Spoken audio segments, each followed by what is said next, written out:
Jumpa itu tengok dia gambar benar. Duduk.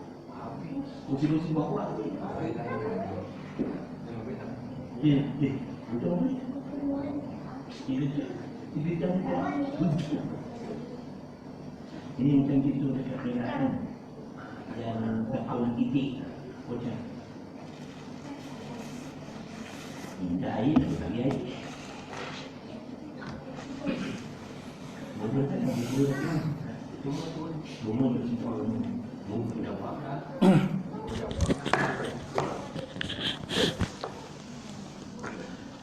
Baik. Nampak macam mondong ini.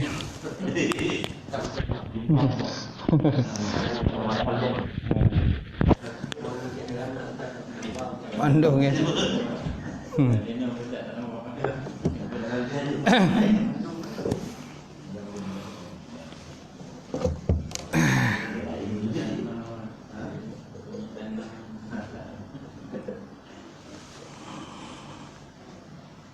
Baik, kita mulakan kuliah malam ini dengan sama-sama membaca ummul kitab ila haratin Nabi Muhammadin Mustafa Rasulullah sallallahu alaihi wasallam wa alihi kiram ashabi rizam masyaallah al-Fatihah. A'udzubillahi minasyaitonir rajim. Bismillahirrahmanirrahim. Alhamdulillahirabbil alamin. Arrahmanir rahim. Maliki yaumiddin. Iyyaka na'budu wa iyyaka nasta'in. Ihdinas siratal mustaqim. Siratal ladzina an'amta 'alaihim ghairil maghdubi 'alaihim waladdallin. Amin. Assalamualaikum warahmatullahi taala wabarakatuh. Alhamdulillahirabbil alamin wal 'aqibatu lil muttaqin wala udwana illa 'alal zalimin. Asyhadu an la ilaha illallah wahdahu la syarikalah wa asyhadu anna Muhammadan abduhu wa rasuluh.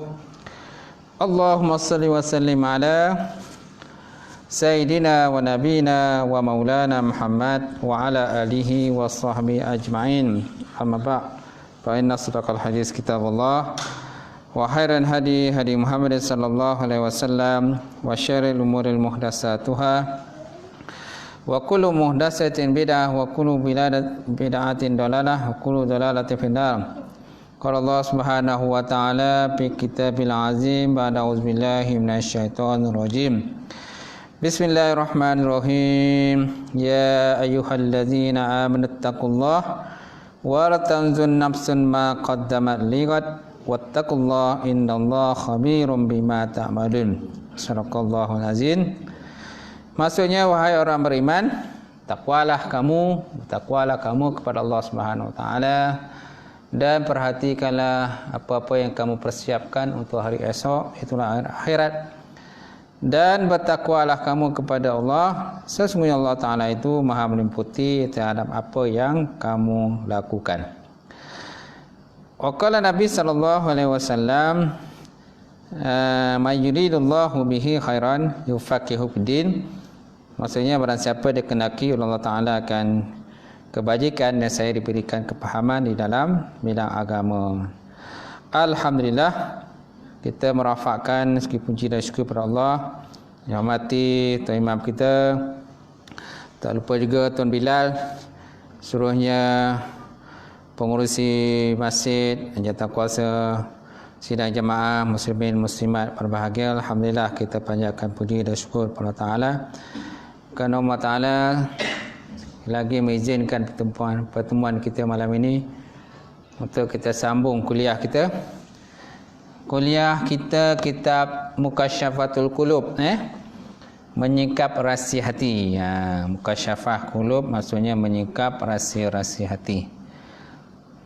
Di muka surat apa tu? Ada tak tanda?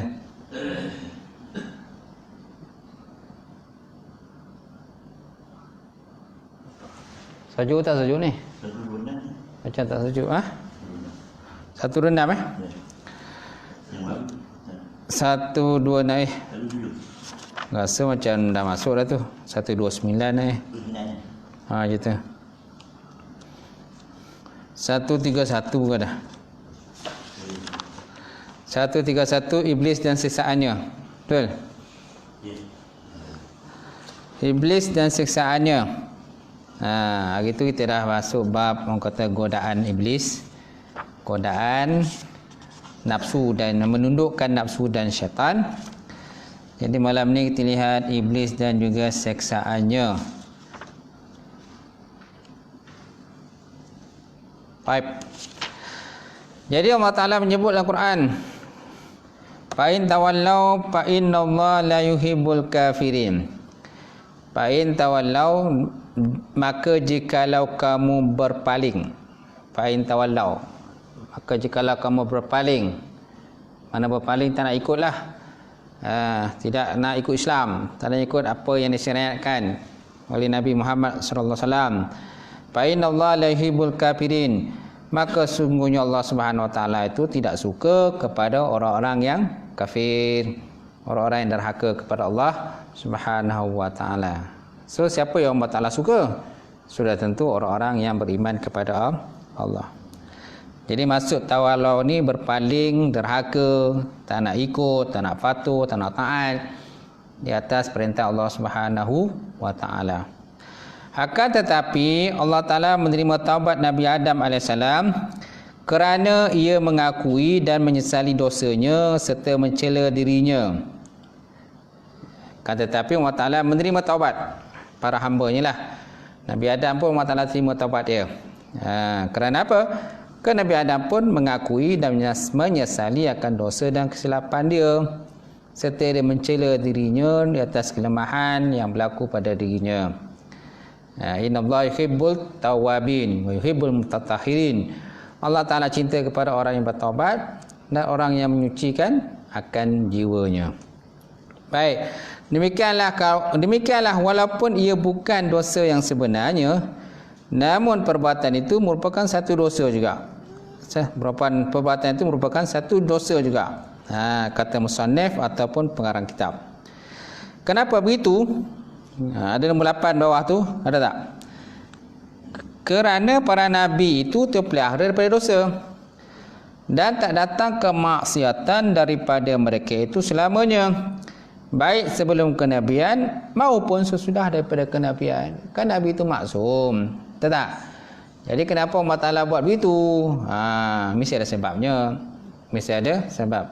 Kerana dunia ni adalah tempat untuk manusia bercucuk tanam, mencari bekalan. Jadi kalau dah duduk dalam syurga semua, tak payah cari bekalan apa-apalah. Tak? Dah semua duduk dalam syurga, buat apa nak cari bekalan lagi? Buat apa nak buat tangan lagi? Dah duduk dalam syurga, dah senang lenang. Jadi ada hikmah juga lah Allah Ta'ala menurunkan Nabi Adam ke dunia ini, supaya manusia ini mencari bekalan. Ada yang taat, ada yang tak taat, tak? Ada yang patuh dan ada yang tak patuh. Jadi setiap apa yang berlaku itu mesti ada sesuatu hikmah yang Allah Ta'ala tunjukkan kepada kita. Oleh itu Nabi Adam dan Nabi Hawa dan Siti Hawa berdoa, qala rabbana zalamna anfusana wa illam taghfir lana wa tarhamna lanakunanna minal khashirin. Qala, berkatalah keduanya. Ada alif tu, qala mana dua orang. Kalau qala tidak ada alif, bukan lam alif, lam saja. Qala mana untuk mufrad seorang. Tapi di sini sebut qala ada lam alif, mana untuk dua orang. Mana Nabi Adam dan juga Siti Hawa. Berkatalah keduanya, Rabbana zalamna anfusana, ya Allah Tuhan kami, sesungguhnya kami telah menzalimi akan diri kami. Wa illam taghfir lana, dan jikalau tidak engkau ampunkan bagi kami dosa kami, wa tarhamna, dan kau berikan rahmat kepada kami, lanakunanna minal khashirin, nescaya kami menjadi orang-orang yang rugi. Nescaya kita menjadi orang yang rugi. Ini doa dalam Quran ni. Ini pun kadang ramai yang tak hafal. Rabbana zalamna anfusana ni pun ramai yang tak hafal ni. Imam hafal lah. Kalau imam tak hafal, parah kan? Imam hafal. Bilal, jana hafal tak hafal? Banyak hafal lah imam ni. Kalau imam muda ni banyak hafal. Cuma imam kadang imam lama. Bukan tua, lama. Orang nak kata tua orang lain macam yang cakap Ustaz tu. Imam lama tu tak? Imam lama ni kadang-kadang tu yang payah nak hafal, payah nak masuk Ustaz. Apa macam mana? Dah banyak kali dah hafal tu. Dah banyak kali ulang tak hafal juga. Sedangkan benda simple je, betul tak? Itu. Baik. Ni antara doa Nabi Adam lah. Banyak lagi doa ada tadi kan. Kemudian Nabi Adam AS menyesal dan segera bertaubat tanpa berputus asa daripada rahmat Allah. Sebagaimana Allah Ta'ala berfirman dalam Al-Quran. La taqnatu min rahmatillah. La taqnatu min rahmatillah. Ya kulli asal ayat itu kulli ibadiyallazina asyrafu ala anfusihim la taqnatu min rahmatillah innallaha yaghfiru dzunuba jami'a. Wahai orang-orang yang melampaui batas. Wahai orang-orang yang melampaui batas dalam kehidupan mereka, kan, janganlah kamu berputus asa daripada rahmat Allah Subhanahu wa taala.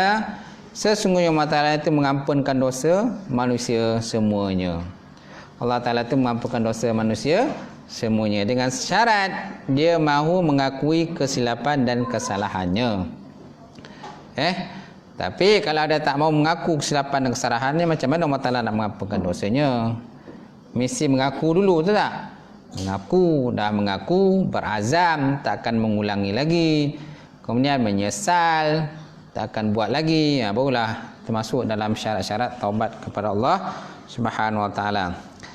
Jadi Allah Taala sebut, dia kata la taqnatu min rahmatillah. Jangan putus asa daripada rahmat Allah. Semestinya carilah rahmat Allah. Carilah rahmat Allah. Rahmat Ta'ala ni macam-macam. Macam-macam rahmat Allah. Hujan pun rahmat Allah juga. Hujan pun termasuk rahmat Allah Subhanahu wa taala. Ingat kan kisah tu? Kisah Imam Hambali dengan Abu Nawas. Kisah Imam Hambali dengan Abu Nawas. Jadi satu hari Abu Nawas datang ke majlis pengajian Imam Hambali. Imam Hambali tengah mengajar masa tu. Jadi Abu Nawas ni, dia ni orang kuat kepada Khalifah Harun Ar-Rasyid. Khalifah Harun Ar-Rasyid. Abu Nawas ke? Betul? Abu Nawas kan? Jadi kan, jadi dia kacau lah, cuba kacau lah pengajian yang Imam Hambali tengah mengajar tu. Dia kata, Syekh, dia kata aku nak tanya beberapa soalan. Tapi anak murid dia kata, kan Mak Wali kata, jangan layan soalan-soalan itu. Dia ni suka mengacau orang ni, dia kata. Imam Hambali kata, tak apalah, biarlah dia tanya apa dia nak tanya.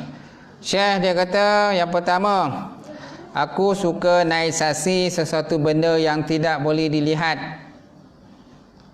Aku suka naik saksi sesuatu benda yang tak boleh dilihat. Yang kedua, aku suka makan bangkai. Yang ketiga, persoalannya, aku suka lari daripada rahmat Allah. Aku suka lari daripada rahmat Allah.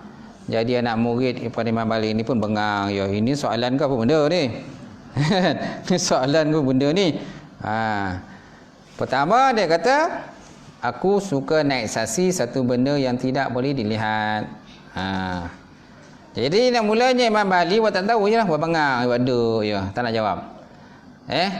Tapi Abu Nawas kata, Syekh, dia kata jawablah. Saya dengar tuan ni seorang yang hebat, ilmunya tinggi. Kan banyak mengajar sana, mengajar sini. Kalau seorang yang tuan yang hebat, jawablah soalan saya. Tapi Imam Hambali buat duk macam tu. Tapi lama-kelamaan setelah didesar-desar, akhirnya Imam Hambali pun jawablah. Soalan yang pertama yang kau ajukan tu, kamu suka naik saksi satu benda yang tidak boleh dilihat, iaitu kamu suka bersyahadah. Kamu suka bersyahadah. Asyhadu an la ilaha illallah wa anna Muhammadun Rasulullah. Aku naik saksi bahawa Allah Subhanahu wa taala itu ialah tiada Tuhan yang disembah melainkan Allah, dan aku naik saksi Muhammad itu pesuruh Allah. Betul tak jawapannya? Betul, itulah jawapannya. Okey. Kan biasa kita naik saksi benda boleh dilihat kan? Kalau benda tak ada boleh lihat, macam mana kita nak naik saksi? Tapi ini lain. Allah zat wajibul wujud. Satu zat yang wajib wujud tapi tidak boleh dilihat. Tetap ada. Kalau tak ada alam ini, maka tak adalah Allah. Bila ada Allah, ada alam. Allah Ta'ala yang mencipta alam dan sebagainya. Betul tak? Allah Ta'ala mencipta alam ni harus saja. Harus saja Allah Ta'ala mencipta alam. Kalau Allah Ta'ala tak cipta alam pun, tak akan mengurangkan kedudukan Allah Subhanahu wa Ta'ala. Betul tak? Yang kedua, kamu kata kamu suka makan bangkai. Maksudnya kamu suka makan ikan. Kamu suka makan ikan. Kerana ikan tu termasuk dalam kumpulan bangkai. Kan? Maknanya kita tak perlulah sembelih ikan. Ada sesiapa yang sembelih ikan? Beli ikan ke pasar, buat rumah, sembelih. Ngadap kiblat, sembelih. Bismillah, bismillah, Allah Akbar, Allah Akbar. Sembelihlah. Putuskan dia punya urat marih dia. Ada macam tu? Tak ada kan? Biasa kita siang ikannya. Ambil ikan tu siang lah, potong pelah paru dia kan siang. Tak ada kita nak kata sembelih ikan dia, silah dia. Tu maksudnya. Dan juga suka makan belalang. Belalang pun termasuk dalam kumpulan bangkai juga. Tapi benda yang boleh dimakan. Macam tu. Betul tak jawapannya? Betul. Kemudian soalan yang ketiga, kamu kata kamu suka lari daripada rahmat Allah. Maksudnya kamu suka lari daripada hujan. Bila hujan ni turun dia, kamu kan cuba lari. Kau takut dengan hujan ni, kata Imam Hambali lah. Jadi benar lah jawapan-jawapan tadi, tuan-tuan. Betul tak jawapannya? Betul. Mana 3 jawapan tu betul. Kemudian ada satu lagi, dia kata, wahai Imam Hambali, dia kata, kau tahu tak? Kan? Sembahyang aku lebih besar pahala daripada sembahyang kau. Sembahyang aku lebih besar pahala daripada sembahyang kau. Betul tak betul? Jadi anak murid Imam Malik pun dah bengang je. Bengang lagi ke? Tadi bengang. Ni bengang lagi ni. Ini macam nak mempelekehkan kita punya guru ni kata. Macamlah dia hebat sangatlah. Macamlah guru kita ni tak hebat. Betul tak betul kata Abu Nawas, betul tak? Betul dia kata. Jawapannya betul lah. Kenapa? Kerana ada riwayat menyatakan bahawa kelebihan orang yang sembahyang yang telah berkahwin lebih besar pahalanya 7 kali ganda berbanding dengan sembahyang orang yang belum berkahwin. Imam Bali masa itu belum kahwin lagi. Bujang terang-tantang. Bujang lagi, teruna kan, sila kata teruna lah. Sedangkan Abu Nawas masa itu dah telah berkahwin. Jadi kelebihan orang sembahyang yang berkahwin lebih besar pahalanya berbanding dengan orang yang tidak berkahwin. Terus siapa yang tidak berkahwin, carilah isteri untuk menambahkan pahala. Kan?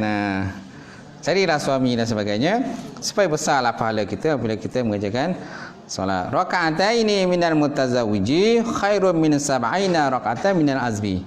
2 rakaat sembahyang orang yang telah berkahwin itu lebih besar pahalanya berbanding dengan 70 rakaat sembahyang orang yang belum berkahwin. Wallahu alam. Tersambung semula.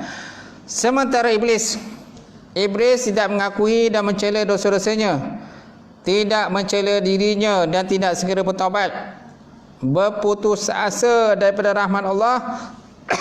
Dan iblis juga sikap sombong. Dia sikap sombong. Ini PN dan juga perangai iblis.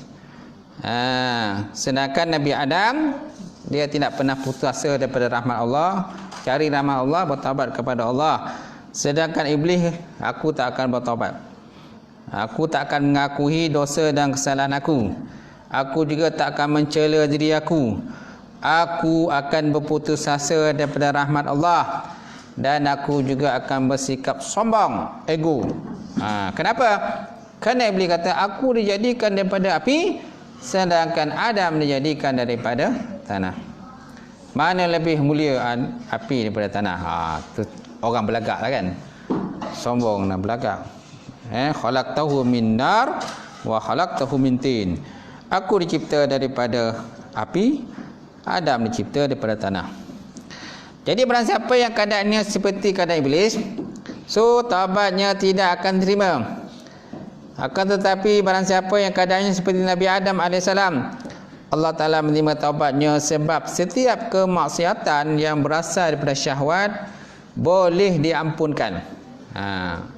Setiap kemaksiatan yang disebabkan oleh nafsu syahwat boleh diampunkan oleh Allah Subhanahu wa Ta'ala. Sedangkan kemaksiatan yang berasal pada kesombongan tak boleh diampunkan. Maksiat yang berpunca daripada nafsu boleh diampunkan lagi. Tapi maksiat yang disebabkan oleh sombong, ego. Kerana sombong dan ego adalah rida ataupun pakaian Allah. Kata Allah Ta'ala dalam satu hadis kursi, sombong, ego, kemuliaan itu adalah pakaian aku, kata Allah. Jadi barang siapa yang mengambil pakaian aku itu, maka aku tidak akan ampunkan, aku campakkan dia masuk dalam api neraka. So jangan kita mengambil sifat sombong yang ada pada Allah Ta'ala. Kemudian kemaksiatan Adam berasal daripada nafsu syahwat dia, sedangkan iblis berasal daripada kesombongan, takabur. Innallaha la yuhibbul mutakabbirin. Allah Ta'ala tak cinta kepada orang yang sombong dan takabur. Betul tak? Dan Allah Ta'ala juga sebut, dia kata wala tamshi fil ardi marha. Jangan kamu berjalan dalam muka bumi dalam keadaan sombong, ego. Mendapik dada, saya kata mendapik dada kan.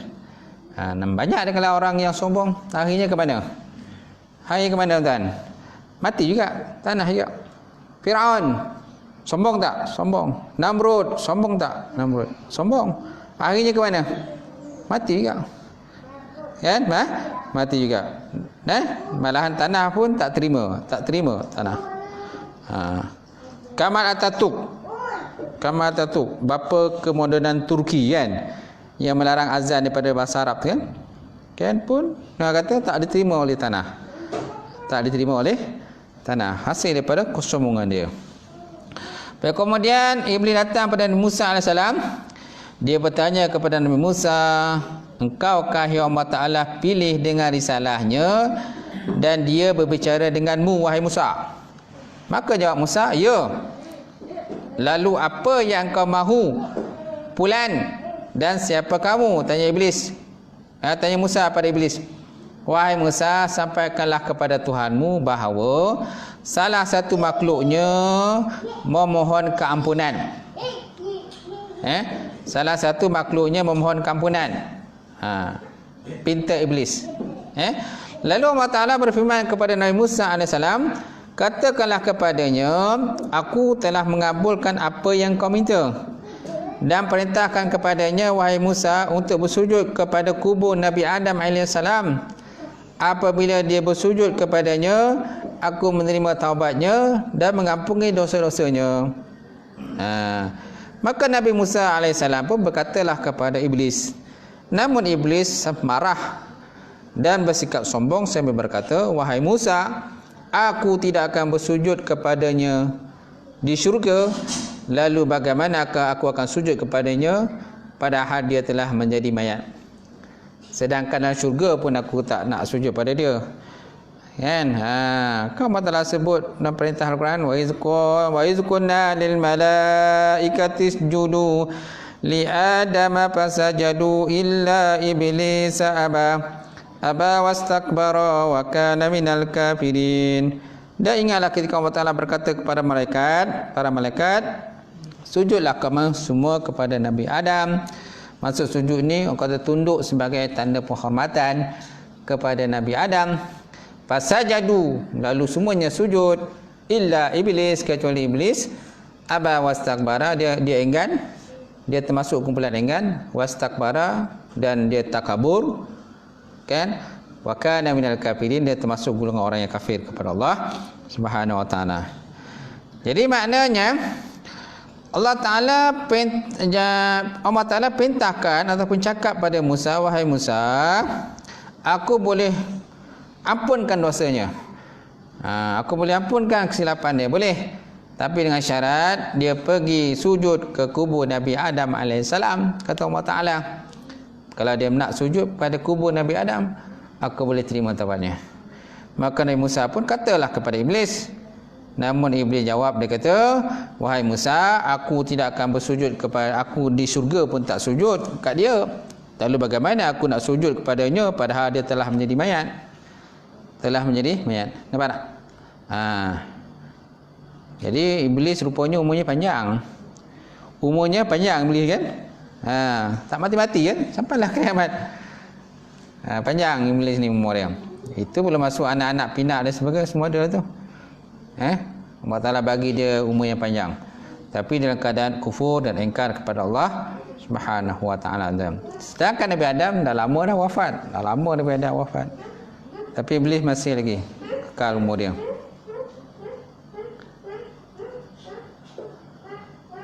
Apa tu?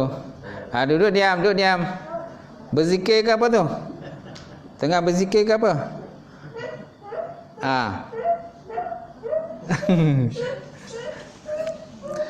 Baik.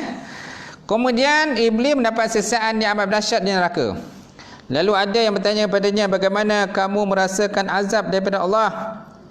Apa jawab Iblis? Dia kata sangat keras. Jawabnya. Ada yang berkata kepadanya, Adam alaihissalam berada di taman syurga.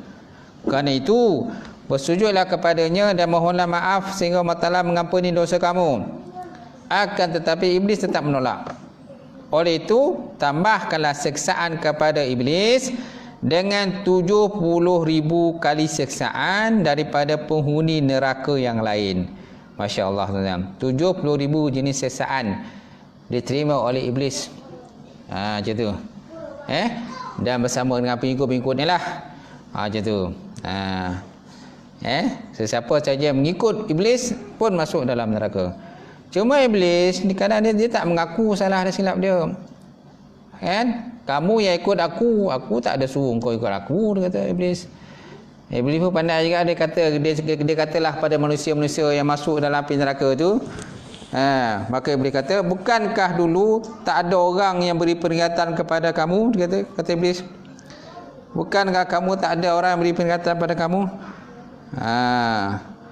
Iblis manusia kata ada. Habis yang kau ikut aku kenapa? Jadi kamu jangan menyalahkan aku, kata Iblis. Salahkan diri kamu sendiri. Iblis pun pandai juga tu, nak mengelak kan. Baik, kemudian disebutkan dalam sebuah hadis bahawa Allah Ta'ala mengeluarkan Iblis daripada neraka setiap 100,000 tahun sekali, dan mengeluarkan Nabi Adam daripada syurga. Lalu Allah Ta'ala menyuruh Iblis agar sujud pada Nabi Adam. Akan tetapi Iblis tetap menolak. Kemudian dikembalikan dalam neraka. Masya Allah. Kan? Dah bagi banyak peluang pun macam tu juga. Dogi betul kan? Dogi dah nama Iblis dah pebai macam tu. Dia tetap tak nak sujud kepada Nabi Adam. Pertama tadi kaum Allah Ta'ala, Adam berada dalam syurga, Iblis dalam neraka. Okey, wahai Iblis, sujudlah kepada Nabi Adam walaupun Adam dalam syurga. Tak nak juga. Kemudian ada masanya pula Iblis pun dikeluarkan pada neraka. Sekali dikeluarkan. Kemudian Nabi Adam pun dikeluarkan juga. Pergi sujud Nabi Adam, tak nak juga. Tak nak juga sujud Nabi Adam. Itulah. Tak dapat nak cakap dah. Betul tak? Kerana manusia pun ada berliku, ada juga begitu kan. Sikap manusia keras. Lalu Allah Ta'ala menyuruh Iblis agar bersujud kepada Nabi Adam. Akan tetapi Iblis tetap menolak. Kemudian dikembalikan semula ke dalam neraka. Saudaraku, jika anda ingin selamat daripada godaan Iblis, kata musannif, berpegang teguhlah kepada Allah dan mohonlah perlindungan kepada Allah. Apabila hari kiamat tiba besok, sebuah kursi diletakkan atas neraka. Bila besok berlaku kiamat, sebuah kursi diletakkan di atas neraka. Lalu Iblis pun duduklah di atas kursi tadi. Para syaitan dan orang-orang kafir berkumpul di samping dia. Ia mengeluarkan suara seperti suara kedai. Kata musannif, dan berkata, wahai penghuni neraka, pada hari ini bagaimana kalian mendapati janji Tuhan kalian? Mereka menjawab benar. Mereka menjawab benar. Janji Allah Ta'ala tetap benar. Janji Allah Ta'ala tetap benar. Tak ada yang tak benar. Mana hari kiamat tetap berlaku, akan ada masuk syurga dan ada masuk neraka. Kemudian dia berkata, ini adalah hari di mana aku berputus asa daripada rahmatnya Allah. Kemudian Allah Ta'ala merintahkan para malaikat agar memukulnya dan memukul orang-orang yang mengikutnya dengan pemukul daripada api neraka. Lalu mereka mati dalamnya selama 40 tahun. InsyaAllah mati dalam keadaan 40 tahun. Mereka tak pernah mendengar perintah untuk keluar daripada situ untuk selamanya. Na'udzubillah min zalika. Na'udzubillah min zalika. Ini disebut oleh Imam Ghazali dalam kitab Mukasyafal Qurub tentang iblis tadi. Sebenarnya iblis walaupun dah dibagi can keluar daripada neraka, kan sepatutnya kalau bagi can keluar neraka tu, pergilah minta maaf ke apa ke, pergilah jumpa ngadap dengan Nabi Musa, kan, Nabi Adam AS. Masih lagi tak nak dogi tu kan. Malahan dia tak kisah pun, masuk neraka lah. Maka Allah Ta'ala masuk neraka semula, bagi lagi azab, siksaan pedih dan sebagainya. Macam tu juga, tetap juga dia tak nak sujud kepada Nabi Adam. Masalahnya manusia sendiri yang nak ikut iblis. Manusia sendiri yang nak mengikut iblis. So salah siapa? Salah manusia itu sendirilah. Bukan salah orang lain. Baik. Dalam satu riwayat disebutkan bahawa pada hari kiamat iblis dipanggil lalu disuruh duduk atas kerusi dari api dan di lehernya melingkar kalung laknat.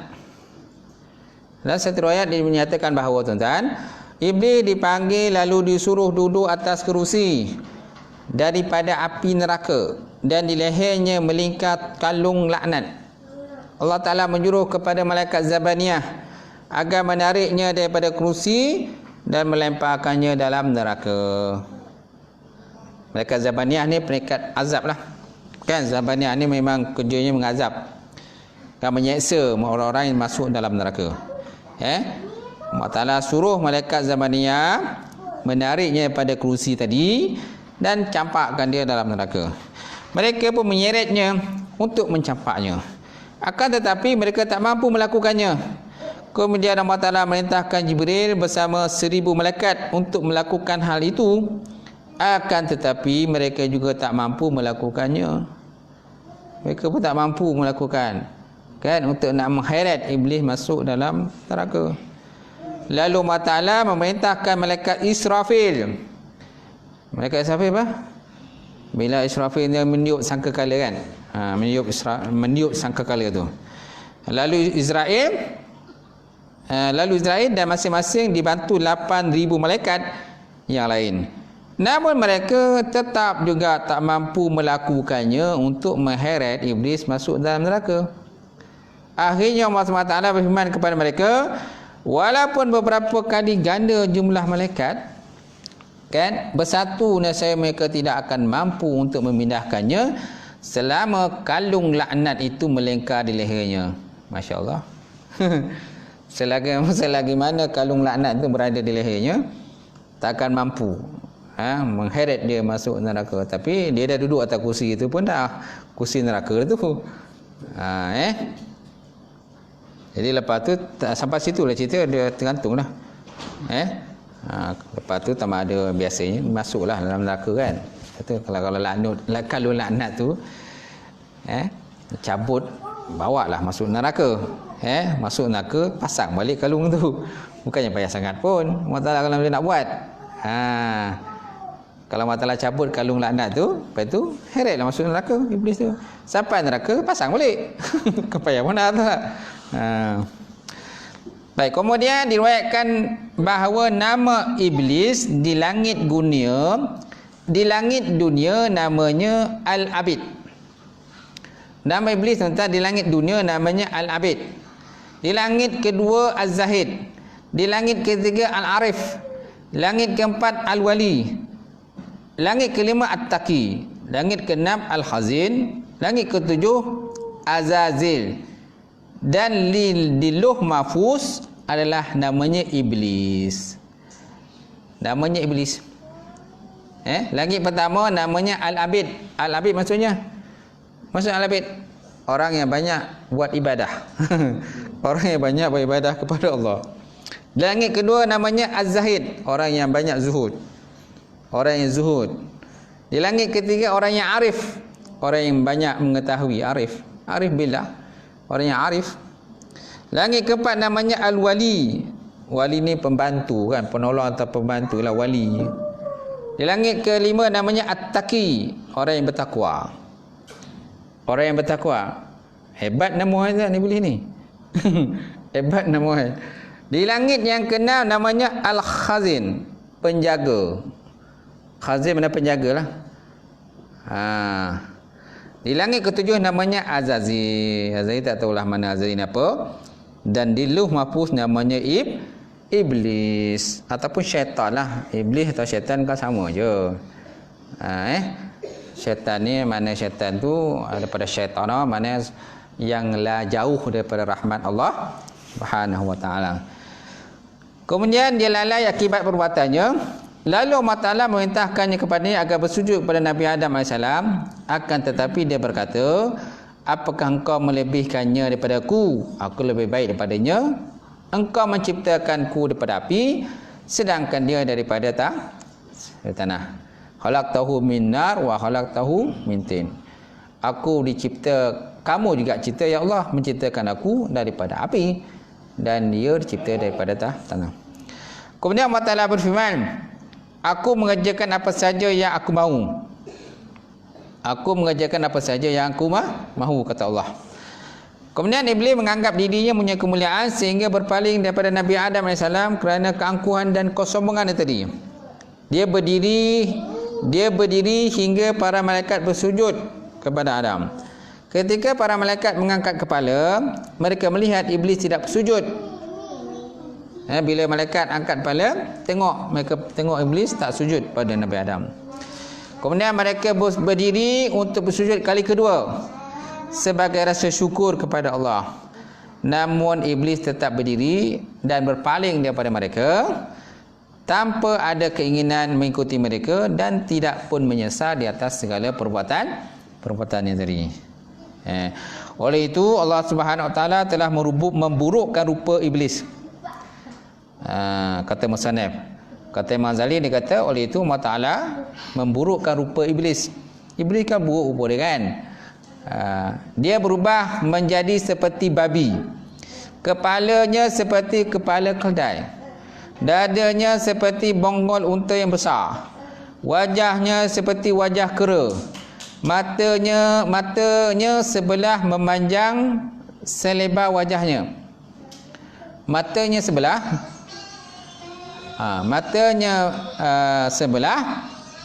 memanjang selebar wajahnya. Mulutnya terbuka seperti cawan. Mulutnya terbuka seperti cawan. Ni siapa ni? Siapa ni? Iblis lah. Kan? Macam tu. Kemudian bibirnya seperti bibir lembu.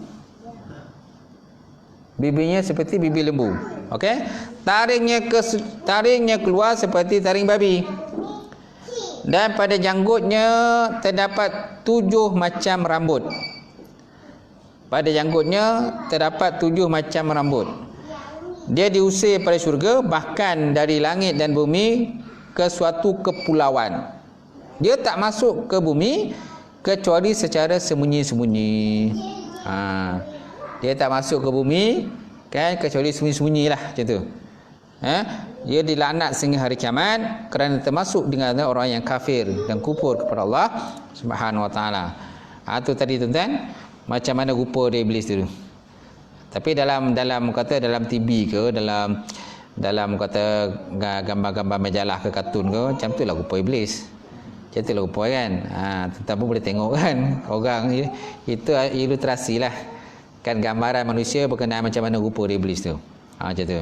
Tapi ini apa yang kata oleh Imam Ghazali lah dalam kitab dia. Dia kata rupa dia tadi macam mana. Oleh itu Allah Ta'ala memburukkan rupa dia. Dia berubah menjadi seperti babi. kepalanya seperti kepala keldai, dadanya seperti bonggol unta yang besar, okey. Wajahnya seperti wajah kera, matanya sebelah memanjang selebar wajah. Matanya itu memanjang seperti selebar wajahnya. Mulutnya terbuka seperti cawan. Mulut terbuka seperti cawan. Buruk tak? Buruk kan? Bibirnya seperti bibir lembu. Taring keluar seperti taring babi. Dan pada janggutnya terdapat 7 macam rambut. 7 macam rambut. Tak tahulah macam mana rupa dia. 7 macam rambut tu. Okey. Kemudian dia diusir pada syurga, bahkan dari langit dan bumi ke suatu kepulauan. Dia campak dalam satu pulau. Dia tak dapat masuk ke dalam bumi kecuali secara sembunyi-sembunyi. Dia tak boleh dapat ke daratan ni, tak pergi ke daratan kecuali sembunyi-sembunyi. Dia dilaknat sehingga hari kiamat kerana termasuk di kalangan orang ataupun kaum yang kafir, yang kufur kepada Allah Subhanahu wa taala. Perhatikanlah tuan-tuan, keindahan rupa, sayap yang lebar, banyak ilmu, banyak ibadah, kegagahan di kalangan para malaikat dan sebagainya, tidak pun mencukupi sedikit pun. Dalam semua itu terdapatnya peringatan Allah Subhanahu wa taala. Sebabnya janganlah itu sombong. Janganlah sombong. Kerana muka yang cantik, muka yang lawa, handsome, itu semua adalah sifat sementara lah. Allah Taala bagi. Sebab ada orang yang muka cantik, lawa, sombong, ego. Tak cakap pun meninggi diri, belagak dan sebagainya kan. Macam tu. Sombong ke tak? Okey. Tapi dia tak tahu. Lambat laun Allah Taala boleh menarik semua kecantikan dia, kesombongannya, kegagahannya daripada dia. Kita tengoklah macam mana. Seperti Namrud, seperti Firaun yang mengaku sebagai Tuhan kan. Akhirnya ke mana? Mati juga. Baik, kemudian dalam sebuah hadis disebutkan bahawa Allah Taala menyeksa iblis. Jibril dan Mikail menangis. Kan? Bahawa ketika Allah Taala menyeksa iblis, Jibril dan Mikail menangis. Allah Taala bertanya kepada malaikat, "Mengapa kamu menangis? Wahai Jibril, wahai Mikail?" "Ya Allah," dia kata, "kami tidak merasa tenteram terhadap seksaanmu." Jawab mereka.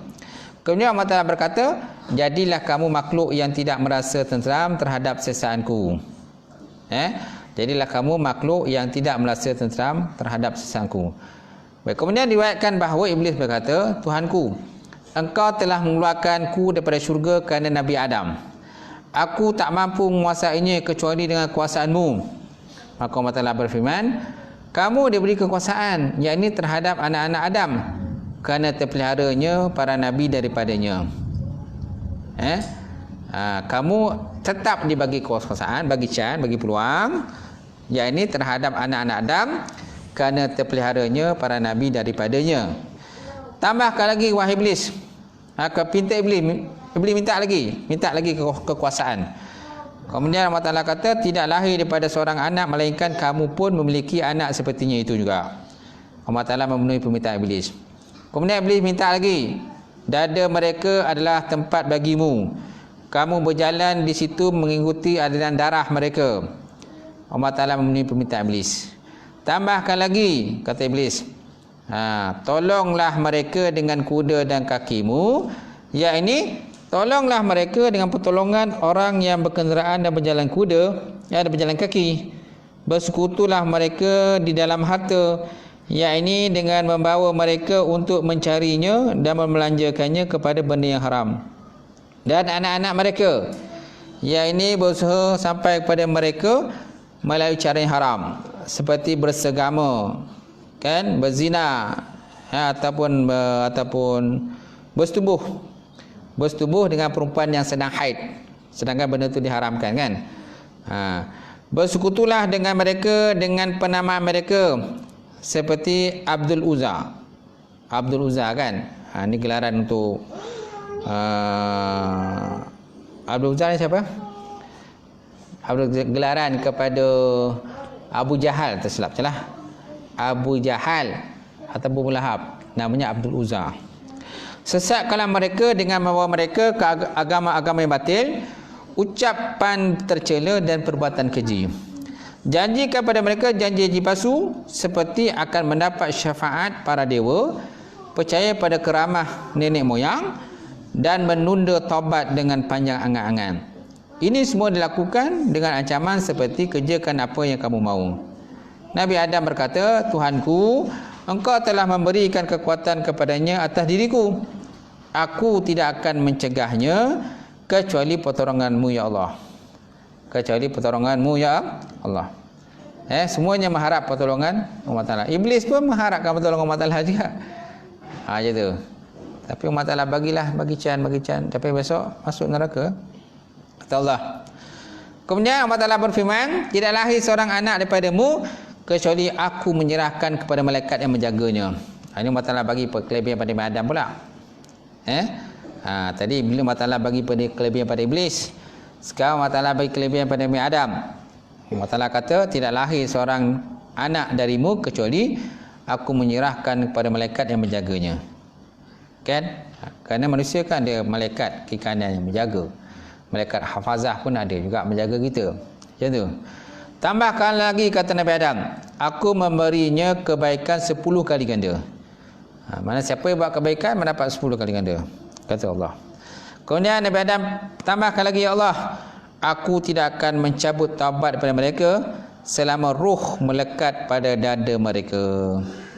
Jadi mana-mana hamba ataupun anak Adam ini yang bertaubat, yang berdosa kemudian bertaubat, selagi mana rohnya masih di badan, belum sampai ke halkum, selagi itu taubat mereka diterima. Kemudian Adam kata, tambahkan lagi, ya Allah, aku mengampuni mereka tanpa rasa peduli. Kata Allah. Kan? Maka Nabi Adam kata, cukuplah. Kemudian Iblis pula berkata, Tuhanku, Engkau mengurniakan para rasul pada anak-anak Adam alaihissalam dan Kau menurunkan kitab-kitab kepada mereka. Lalu apa para rasul untukku? Apa pula para rasul untuk aku? Kalau Nabi Adam, para nabi, kan? Daripada Nabi Adam lahirnya keturunan para nabi dan para rasul. Daripada Nabi Adam lahirnya keturunan kata para nabi dan para rasul daripada keturunan Nabi Adam. Jadi boleh kata aku pula apa pula keturunan aku? Siapa pula kata para nabi dan rasul di kalangan aku? Kata Iblis. Maka Allah Ta'ala kata para dukun, dia kata. Para dukun itulah engkau punya kata para nabi dan para rasul kau. Kata Allah Ta'ala. Kemudian apa kitab-kitabku? Kata Iblis. Maka Allah Ta'ala kata pembuat tatu. Pembuat tatu ini dipaparkan seperti kitab-kitab. Kitab-kitab yang muktabar kepada Iblis. Kemudian apa hadisku? Maka Allah Ta'ala kata pembohongan. Pembohongan itu, cakap bohong itu merupakan adalah hadisku. Hadismu lah. Kemudian apa Quranku? Syair, dia kata. Syair itu kan merupakan Quran kamu. Kemudian apa muazzinku? Maka Allah Ta'ala seruling. Itulah muazzin. Mana alat-alat muzik lah itu. Ibaratnya kan. Kemudian apa masjidku? Allah Ta'ala kata pasar. Pasar itulah masjid untuk Iblis. Sebabnya jangan melazimkan di pasar. Kecuali orang tu memang berniaga kat pasar, macam mana? Dah berniaga kat pasar. Kan dia daripada pagi dah berniaga kat pasar. Itu pendapatan dia. Pendapatan kan? Tapi nak nyatakan pasar satu tempat yang tak baik lah. Kadang-kadang ada orang berbohong pun kat pasar pun ramai. Kan berniaga dalam konteks berbohong, menipu dalam perniagaan kan banyak. Macam tu kan. Tapi bukan semualah. Yang okey lah. Kemudian apa rumahku?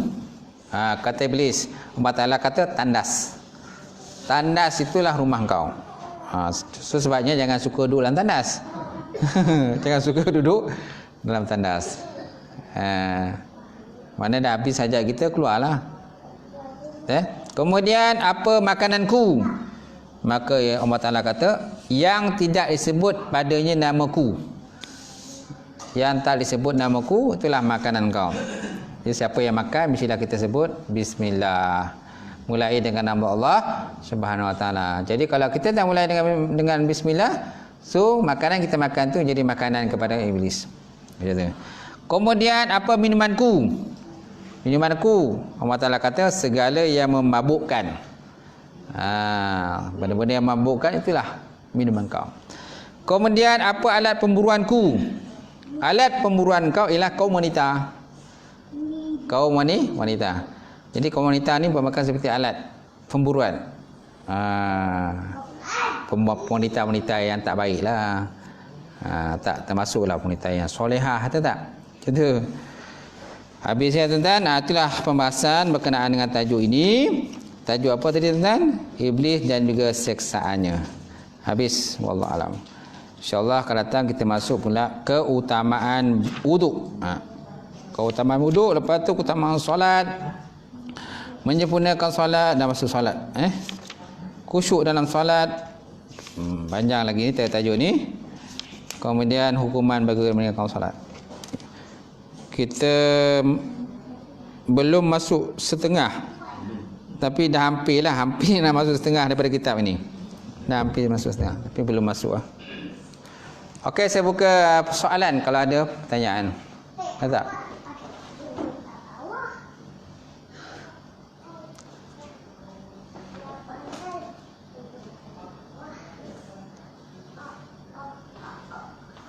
Nabi dah cakap.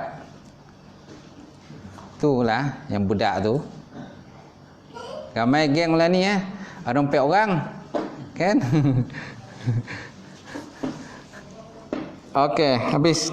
Tak ada soalan tak ada, kita tutup. Auzubillahi minasyaitonir rajim. Bismillahirrahmanirrahim. Alhamdulillahirabbil alamin wassalatu wassalamu ala asyrafil mursalin wa ala alihi washabbihi ajmain. Allahumma zidna ilman nafi'a wa yaqinan sadiqa wa alam taqabbala rizqan halalan mubarakatan katsira wa siyana fataya alim. Nawlana qulubana bi nuri ma'rifataka wa ta'alana bil arifin. Allahumma faqina fi din. Allahumma faqina.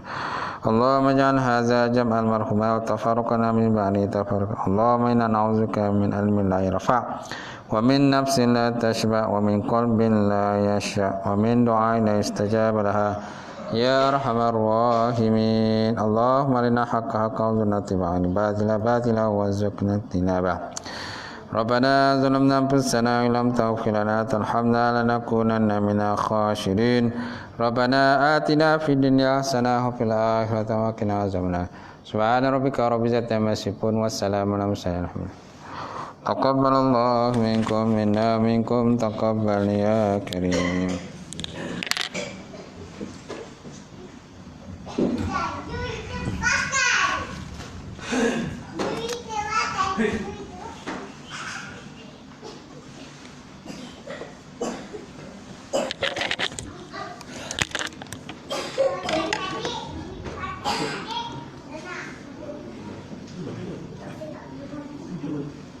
Ada?